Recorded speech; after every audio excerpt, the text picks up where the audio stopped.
All right, let's dive into a technology that feels like it's straight out of science fiction.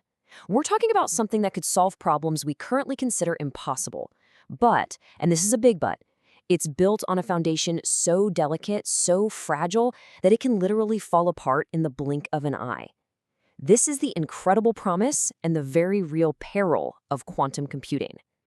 To really get what's at stake here, let's start with a mind-bending thought experiment. Imagine a problem so complex that if you gave it to the world's most powerful supercomputer, it would still be crunching the numbers long after our sun has burned out. We're talking longer than the entire age of the universe. It seems completely unsolvable, right? Well, here's where things get wild. A quantum computer could potentially take that same universe-spanning problem and solve it in just a few hours, maybe even minutes. You see, it isn't just a faster version of the computers we have now, it's a completely different kind of beast. It plays by a whole new set of rules. So how on earth does it do that? This isn't just about cramming more transistors onto a chip. Not at all. It's about tapping into the beautifully bizarre rules of quantum mechanics, to look at problems in a way that's fundamentally new. It's all about harnessing the power of exponential growth. Think about something simple, like guessing a password. A regular computer has to try every single combination, one after another, and notice what happens when you add just one more digit. The problem doesn't get a little harder, it gets 10 times harder. The difficulty just explodes. It grows exponentially. Now, that exponential difficulty, that's the very foundation of pretty much all modern internet security. Trying to factor a massive number, like the one you see here, is why your online banking is safe. A classical supercomputer would need millions of years. But here's the catch. A quantum computer running something called Shor's algorithm could, in theory, do it in hours. That is both the core promise and the terrifying threat. So, where does this incredible superpower come from? Well, it all boils down to the basic building block of a quantum computer. It's called a qubit. But as you're about to see, the qubit's greatest strength is also its Achilles heel. It's powerful, but oh so fragile. You see, a normal computer bit is simple. It's either a 0 or a 1, on or off. But a qubit, thanks to a property called superposition, can be a 0 and a 1 at the exact same time. This means a quantum computer can explore this huge landscape of possibilities all at once, instead of checking them one by one. And that's the secret sauce behind that exponential speedup. But, and you knew there was a but coming, holding on to that delicate state of superposition is unbelievably hard. This quote just nails the problem perfectly. The tiniest disturbance from the outside world, a little vibration, a slight change in temperature, even a single stray particle, can act like that breeze and knock the whole thing over. In the quantum world, that collapse has a name: decoherence. So how long do scientists have before that collapse happens? What's the window of opportunity to get a calculation done?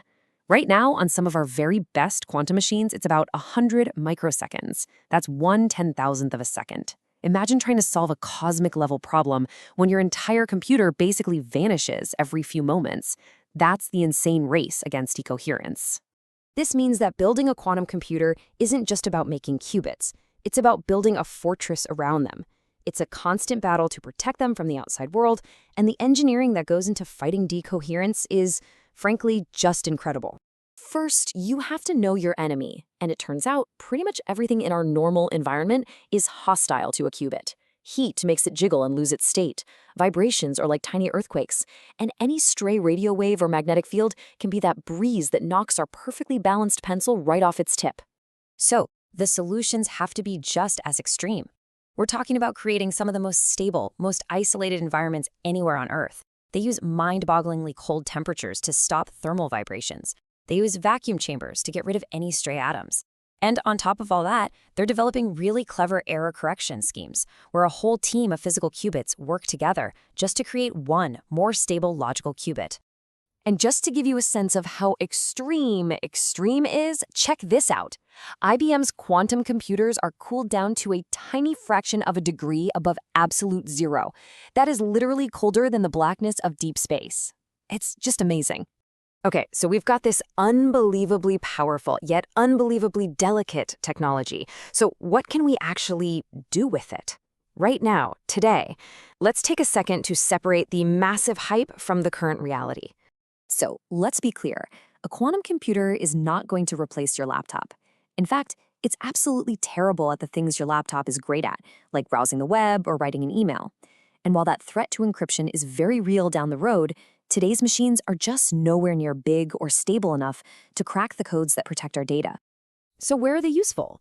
Well, the really clever answer right now is a hybrid approach. Think of it like a team.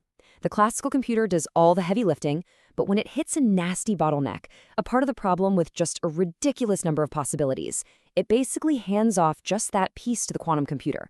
The quantum machine does its magic, explores all the options at once, and sends its best guess back. It's a powerful partnership.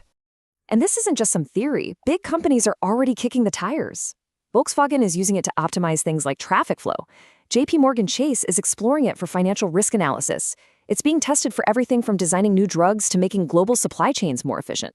They're all what we call optimization problems, finding the very best needle in a haystack of possibilities. So all of this puts us in this really exciting but very early stage of development. The big goal, the finish line everyone is racing toward, is something called quantum advantage. That's the moment a quantum computer can solve a real-world, practical problem better, faster, or cheaper than any classical computer ever could. And let me tell you, the race to get there is on. And nobody is 100% sure which technology is going to win. You've got companies like Google and IBM betting on these tiny superconducting circuits. Others are using trapped ions, literally individual atoms held in place with lasers. The whole field is just buzzing with competition and amazing innovation. So here's kind of the roadmap. Right now, we're in the noisy era. The machines are small, the error rates are high. But within the next 5 to 10 years, most experts predict we're going to hit that quantum advantage milestone, at least for some very specific problems. The long-term dream, though, is a large-scale, fully error-corrected machine that could truly revolutionize entire fields like medicine and materials science. Whether we're talking about designing life-saving drugs atom by atom, creating revolutionary new materials, or maybe even unlocking some of the deepest mysteries of the universe, the potential is just staggering. So I'll leave you with this thought.